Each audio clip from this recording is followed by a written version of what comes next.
Dian Prasetyo, seorang jurnalis investigasi di sebuah media nasional, baru saja menerima pesan anonim yang menggemparkan.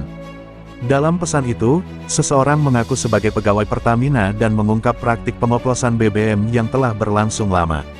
Oplosan ini dilakukan dengan mencampurkan Pertamax RON 92 dengan Pertalite RON 90 agar keuntungan perusahaan semakin besar, sementara rakyat tetap membayar harga penuh untuk BBM berkualitas tinggi. Tidak hanya itu, pesan tersebut juga menyertakan beberapa bukti awal, termasuk dokumen pengiriman bahan bakar yang menunjukkan ketidaksesuaian antara kadar oktan dan laporan resmi yang dirilis ke publik. Merasa ada sesuatu yang besar di balik ini, Dian segera mengumpulkan tim kecilnya untuk menelusuri lebih dalam. Langkah pertama Dian adalah mendatangi beberapa SPBU yang dicurigai terlibat. Ia berbicara dengan sejumlah pengendara yang mengeluhkan performa mesin kendaraan mereka menurun meskipun menggunakan Pertamax. Beberapa mekanik juga mengonfirmasi bahwa ada peningkatan jumlah kendaraan yang mengalami masalah akibat bahan bakar yang tidak sesuai spesifikasi. Dian pun mendokumentasikan semuanya dan mulai menggali lebih dalam dengan menghubungi sumber-sumber dalam industri migas. Namun, yang mengejutkan, banyak dari mereka yang enggan berbicara, seolah ada ketakutan besar yang menahan mereka. Di tengah penyelidikannya, seorang sumber akhirnya setuju untuk bertemu dengannya di lokasi rahasia. Sumber ini, seorang teknisi kilang minyak bernama Suryo Wibowo, mengungkapkan bahwa sudah bertahun-tahun dirinya menyaksikan bagaimana oplosan ini dilakukan secara sistematis. BBM dengan kadar oktan rendah dicampur secara diam-diam di fasilitas penyimpanan sebelum dikirim ke SPBU.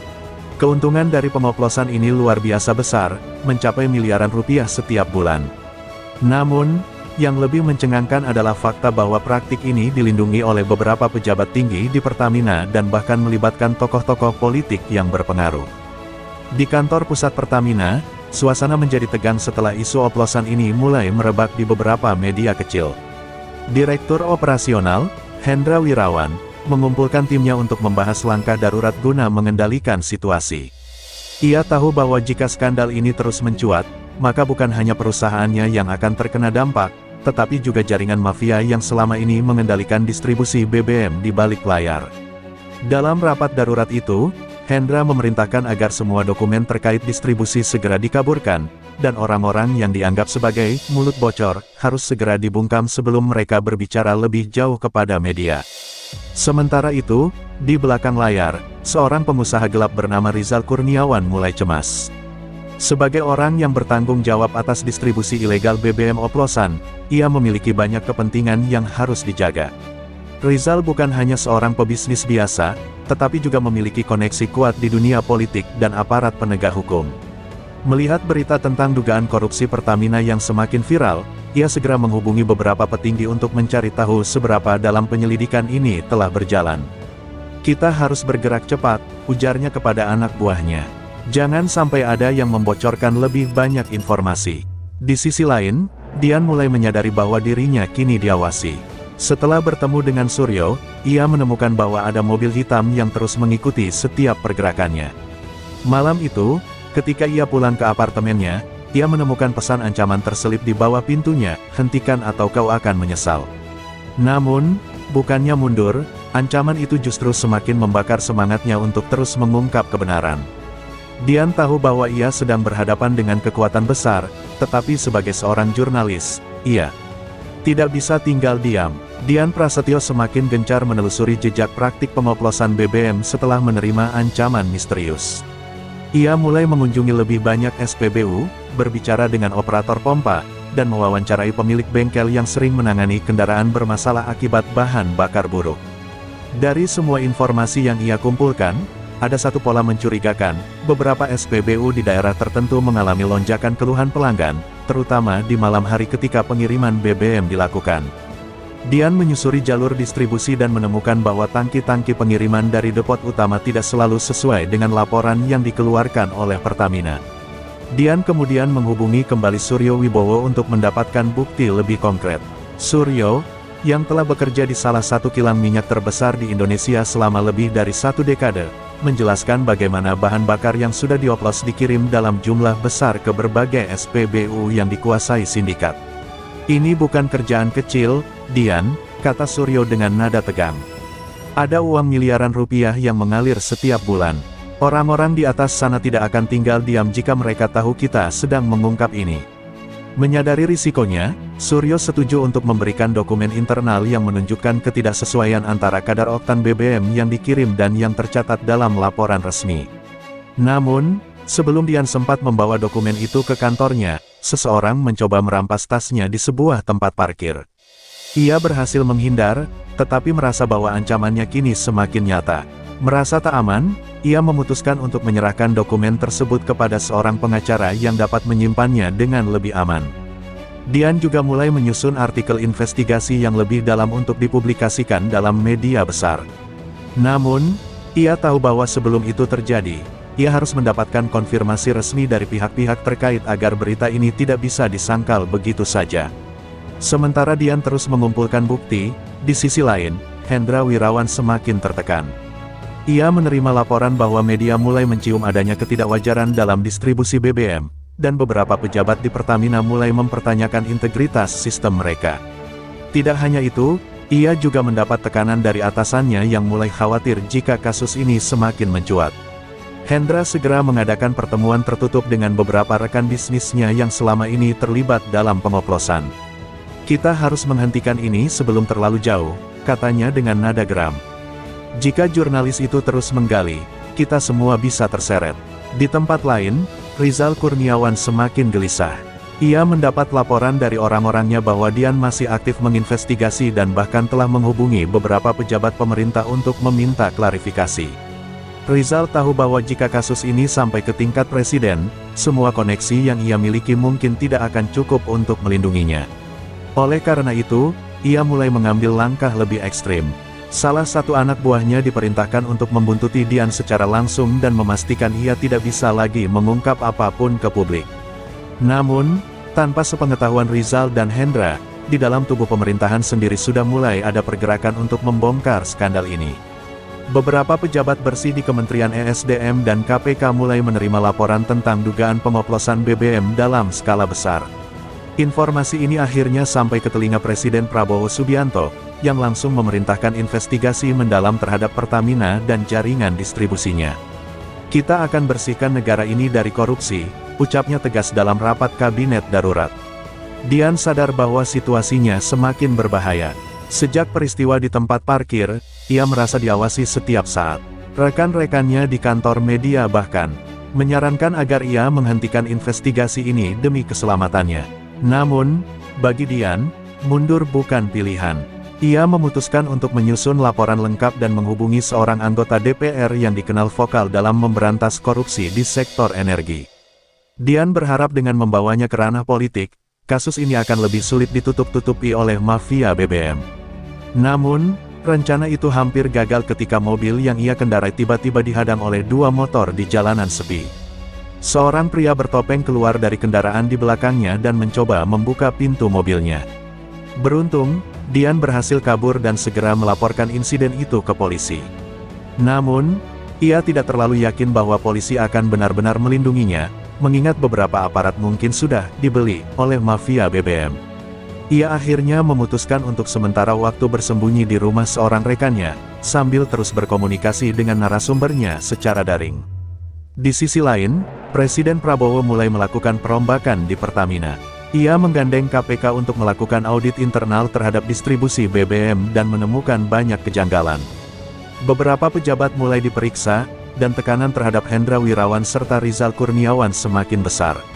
Mereka kini berpacu dengan waktu, jika mereka tidak bisa menutupi jejak mereka segera, maka seluruh jaringan mafia BBM yang mereka bangun selama bertahun-tahun bisa runtuh dalam hitungan hari. Pagi itu, berita tentang dugaan korupsi dan pengoplosan BBM akhirnya mencuat di berbagai media nasional. Salah satu media besar merilis laporan investigasi yang mengutip informasi dari sumber anonim dalam Pertamina, serta mengungkap beberapa bukti awal yang dikumpulkan oleh Dian Prasetyo. Dalam hitungan jam, berita ini menjadi viral. Media sosial dipenuhi oleh keluhan masyarakat yang merasa tertipu dengan kualitas bahan bakar yang buruk, sementara harga tetap tinggi. Protes mulai bermunculan, dan desakan kepada pemerintah untuk bertindak semakin kuat. Di Istana Negara, Presiden Prabowo Subianto segera menggelar rapat darurat dengan para menterinya. Ia tak ingin skandal ini hanya menjadi sensasi sesaat tanpa penyelesaian nyata. Kita akan bersihkan kejahatan ini sampai ke akar-akarnya, tegasnya di hadapan kabinetnya. Perintah langsung diberikan kepada kepolisian, KPK, dan Kejaksaan Agung untuk segera melakukan investigasi menyeluruh terhadap Pertamina dan semua jaringan distribusinya. Langkah ini sontak membuat para pelaku utama dalam skandal ini semakin panik. Hendra Wirawan dan Rizal Kurniawan tahu bahwa mereka kini benar-benar dalam bahaya. Sementara itu, Dian menerima telepon dari seseorang yang mengaku memiliki bukti lebih kuat terkait keterlibatan pejabat tinggi dalam skandal ini. Orang tersebut meminta bertemu di sebuah lokasi yang dirahasiakan. Meskipun tahu risikonya, Dian memutuskan untuk datang. Namun, setibanya di lokasi, ia menyadari bahwa ini adalah jebakan. Dua pria berbadan besar mencoba menangkapnya, tetapi Dian berhasil melawan dan melarikan diri. Dengan napas tersengal, ia menyadari satu hal yang pasti, mereka tidak hanya ingin mengancamnya, tetapi benar-benar ingin menghilangkan dirinya dari permainan ini. Hari berikutnya, dalam sebuah konferensi pers yang disiarkan langsung ke seluruh negeri, Presiden Prabowo Subianto berdiri di podium dengan wajah serius. Dengan suara tegas, ia mengumumkan bahwa pemerintah akan mengambil tindakan keras terhadap siapapun yang terlibat dalam skandal pengoplosan BBM ini. Negara ini tidak akan membiarkan korupsi merajalela, katanya. Kami akan memastikan setiap pelaku, baik dari sektor swasta maupun pejabat pemerintahan, mendapatkan hukuman setimpal. Pernyataan ini disambut dengan dukungan besar dari masyarakat, tetapi juga semakin menekan pihak-pihak yang selama ini bermain di balik layar. Sementara itu, Hendra Wirawan mencoba menghubungi sejumlah pejabat yang dulu menjadi rekan bisnisnya, berharap mereka bisa melindunginya dari penyelidikan yang semakin ketat. Namun, kebanyakan dari mereka kini memilih untuk menjaga jarak, takut terseret dalam kasus ini. Dalam keputusasaan, ia mulai mempertimbangkan untuk melarikan diri ke luar negeri sebelum semuanya terlambat. Namun, pengawasannya sudah semakin ketat, nama dan paspornya masuk dalam daftar merah, membuat pergerakannya semakin terbatas. Di tempat lain, Rizal Kurniawan tidak tinggal diam. Ia menyusun rencana darurat untuk menghilangkan bukti-bukti yang bisa menjeratnya. Beberapa gudang penyimpanan BBM ilegal yang ia miliki mulai dikosongkan, dokumen keuangan dimusnahkan, dan beberapa saksi kunci mulai menghilang secara misterius. Ia tahu bahwa jika ia tertangkap, maka seluruh jaringan mafia yang ia bangun selama bertahun-tahun akan hancur. Namun, ia tidak menyadari bahwa tim investigasi sudah mengawasinya sejak lama, menunggu saat yang tepat untuk menangkapnya. Meskipun Presiden telah mengeluarkan perintah tegas, ada sejumlah pihak dalam pemerintahan yang mulai gelisah. Beberapa anggota DPR dan pejabat kementerian merasa bahwa penyelidikan ini bisa menyeret mereka juga. Bisnis gelap di sektor energi bukanlah hal baru, dan banyak dari mereka yang memiliki kepentingan di dalamnya. Oleh karena itu, muncul upaya dari beberapa pihak untuk memperlambat investigasi atau mengaburkan bukti yang bisa menjerat mereka. Salah satu cara yang mereka lakukan adalah dengan menekan media untuk tidak terlalu membesar-besarkan kasus ini. Beberapa jurnalis mulai menerima tekanan, bahkan ancaman, agar berhenti meliput perkembangan kasus. Dian sendiri mulai merasakan dampaknya. Kantornya mendapat peringatan dari sejumlah pihak yang tidak ingin berita ini terus disorot. Namun, dengan dukungan dari masyarakat dan beberapa tokoh anti korupsi, berita tentang skandal BBM tetap menjadi tajuk utama di berbagai media. Di tengah tekanan ini, pihak kepolisian dan KPK tetap melanjutkan penyelidikan mereka. Mereka berhasil mengungkap aliran dana besar yang mengalir dari hasil pengoplosan BBM ke rekening sejumlah pejabat dan pengusaha. Bukti ini cukup untuk menjerat beberapa nama besar, termasuk Hendra Wirawan dan Rizal Kurniawan. Namun, sebelum mereka bisa ditangkap, Rizal berhasil melarikan diri dari rumah persembunyiannya. Kejar-kejaran antara aparat dan mafia BBM ini pun semakin menegangkan. Dian kini tidak hanya menghadapi tekanan dari mafia BBM, tetapi juga dari dalam sistem itu sendiri. Beberapa oknum di pemerintahan mencoba mendiskreditkannya, menyebarkan isu bahwa berita yang ia tulis hanyalah sensasi tanpa bukti kuat. Namun, berkat dukungan publik, ia tetap berdiri teguh. Bahkan, beberapa media internasional mulai meliput skandal ini, membuatnya semakin sulit untuk ditutupi. Namun, ancaman fisik yang ia hadapi semakin nyata. Suatu malam, saat ia sedang dalam perjalanan pulang, seseorang mencoba menabraknya dengan mobil. Dian berhasil menghindar, tetapi insiden ini menjadi peringatan baginya bahwa nyawanya benar-benar dalam bahaya. Ia kemudian memutuskan untuk tinggal di lokasi yang dirahasiakan dan mendapatkan perlindungan dari rekan-rekannya di komunitas jurnalis. Sementara itu, Suryo Wibowo, yang telah menjadi salah satu saksi kunci dalam kasus ini, juga mulai mendapatkan ancaman serius. Ia didatangi oleh orang-orang tak dikenal yang memperingatkannya untuk menarik semua pernyataannya. Namun, Suryo tahu bahwa mundur bukan lagi pilihan. Ia telah memberikan semua bukti yang ia miliki kepada pihak berwenang, dan kini ia hanya bisa berharap bahwa kebenaran akan menang. Rizal Kurniawan tahu bahwa waktunya semakin menipis. Sejak berita skandal BBM meledak, hampir semua rekan bisnisnya mulai menjauh. Uang yang dulu bisa membungkam siapa saja kini tak lagi cukup untuk menyelamatkannya. Ia berusaha mengatur pelarian ke luar negeri dengan identitas palsu, tetapi aparat sudah lebih dulu mengantisipasinya. Setiap pelabuhan dan bandara kini berada dalam pengawasan ketat. Di sebuah villa tersembunyi di pinggiran kota, Rizal menggelar pertemuan terakhir dengan beberapa orang kepercayaannya. "Kita tidak bisa membiarkan ini berakhir seperti ini," katanya dengan wajah tegang. Salah satu anak buahnya menyarankan agar mereka menggunakan cara lama, menyuap pejabat tinggi agar penyelidikan dihentikan. Namun, Rizal sadar bahwa situasi sudah jauh berbeda. Presiden Prabowo sendiri telah turun tangan, dan tekanan publik begitu besar. Satu-satunya cara untuk tetap bebas adalah menghilangkan bukti dan saksi yang tersisa. Mereka mulai menargetkan orang-orang yang dianggap sebagai ancaman. Beberapa saksi kunci menghilang secara misterius, dan ancaman terhadap para jurnalis semakin meningkat. Namun, aparat hukum semakin ketat mengawasi setiap pergerakan mereka. Dalam waktu kurang dari seminggu, satu persatu anak buah Rizal ditangkap. Ia kini semakin terdesak dan harus segera menemukan jalan keluar sebelum semuanya terlambat. Sementara itu, kepolisian yang bekerja sama dengan KPK berhasil menemukan lokasi persembunyian Rizal. Sebuah operasi rahasia segera disiapkan untuk menangkapnya sebelum ia sempat melarikan diri ke luar negeri. Tim gabungan mulai membuntuti kendaraan yang sering digunakan Rizal dan menemukan jejaknya di sebuah rumah persembunyian di daerah pegunungan.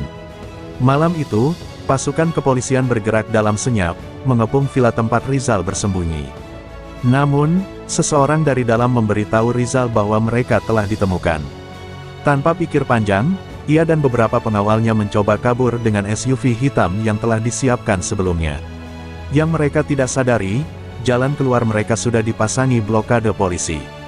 Terjadilah kejar-kejaran menegangkan di jalanan gelap. Rizal, yang panik, berusaha mencari celah untuk lolos, tetapi polisi terus memburu mereka.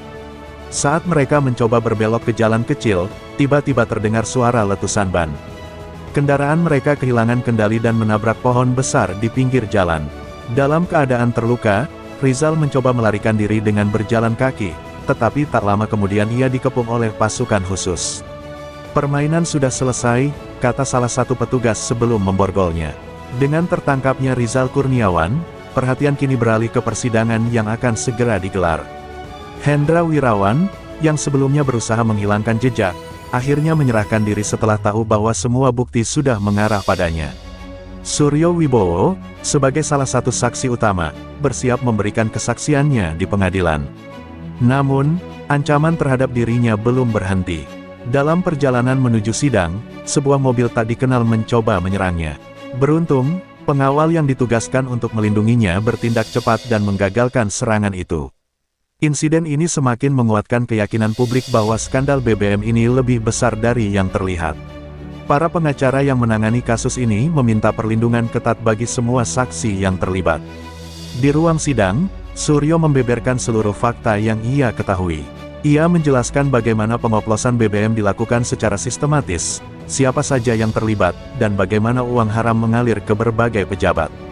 Kesaksiannya didukung oleh bukti-bukti dokumen yang sebelumnya telah diserahkan kepada KPK. Tidak ada lagi jalan bagi Hendra dan Rizal untuk lolos. Kasus ini bukan hanya menghancurkan reputasi para pelaku, tetapi juga mengguncang seluruh sistem distribusi BBM di Indonesia. Presiden Prabowo menyadari bahwa ini adalah momen penting untuk melakukan reformasi besar-besaran. Ia segera mengeluarkan kebijakan baru, termasuk audit ketat terhadap semua perusahaan energi dan reformasi besar dalam tubuh Pertamina. DPR pun mulai membahas undang-undang baru untuk meningkatkan transparansi dalam industri migas.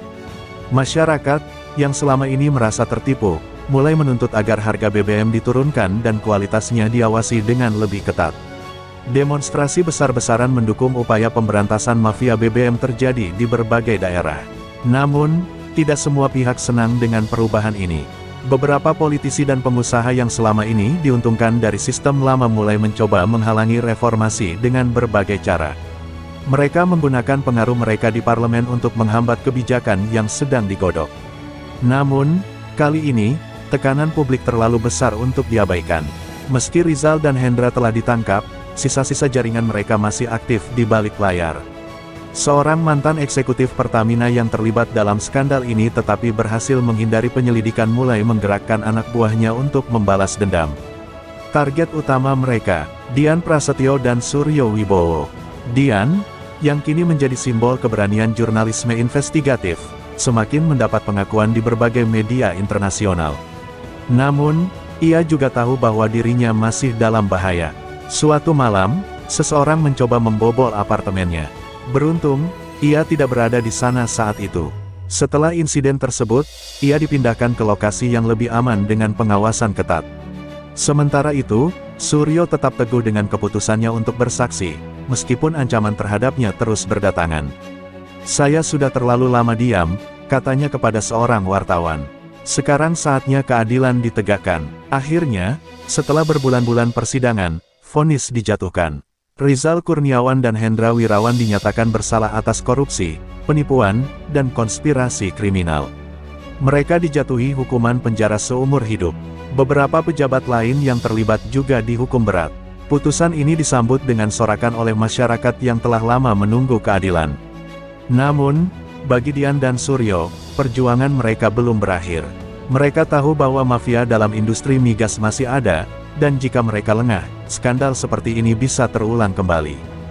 Di Istana Negara, Presiden Prabowo mengadakan konferensi pers. "Ini baru permulaan," katanya.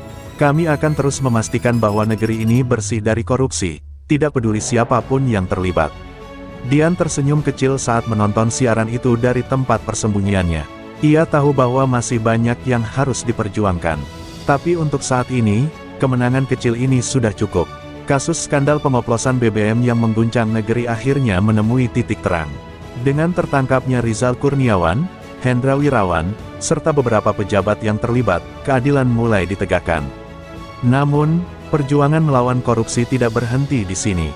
Dian Prasetyo dan Suryo Wibowo menyadari bahwa masih banyak kepentingan gelap di balik industri migas yang perlu diawasi.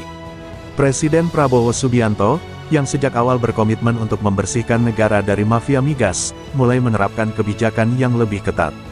Reformasi besar dilakukan di Pertamina, dengan sistem pengawasan yang lebih transparan dan penghapusan celah bagi oknum korup.